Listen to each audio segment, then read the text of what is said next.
કપાસ નાનો મોટો કેમ રહી જાય છે? તો આપણી જમીનમાં છાણિયું ખાતર ઓછું હોવું, અળસિયા ઓછા હોવા, બેક્ટેરિયા ઓછા હોવા, તો આ બધું ઓછું હોય તેનો વધારો કરવો. જેમ બને એમ સારું છાણિયું ખાતર નાખવું. પછી આના પછી આપણે કપાસ વાવીએ ત્યારે જે પાયાના ખાતર તરીકે માઇક્રો ન્યુટ્રિયન્ટનો ઉપયોગ કરવો, જે ગિરનરી પકડવા માટે બેસ્ટ છે. પછી માઇક્રો રાજાનો ઉપયોગ કરવો, જે મૂળ માટે શ્રેષ્ઠ છે. પછી કાર્બનનો ઉપયોગ કરવો, જેનાથી પ્રકાશ સંશ્લેષણની જે ક્રિયા છે એ સરસ થાય.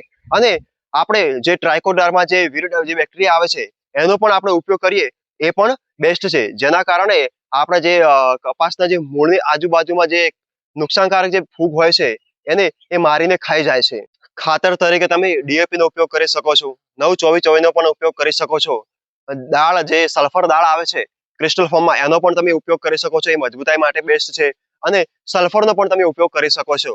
જો તમે આટલું જમીનમાં ટ્રીટમેન્ટ કરશો તો તમારા કપાસમાં જે નાના મોટા છોડ રહી જતા હોય છે એ રહેશે નહીં. હવે આપણે બીજા વિડીયોમાં વાત કરીશું છોડ, તો છોડ કેટલો જવાબદાર છે એની પણ આપણે વાત કરીશું. તો એના માટે તમે આ વિડીયો જેમ બને તમે તમારા ખેડૂત મિત્રોને શેર કરો, જેથી કરીને આ તમામની માહિતી એમને પણ મળી રહે.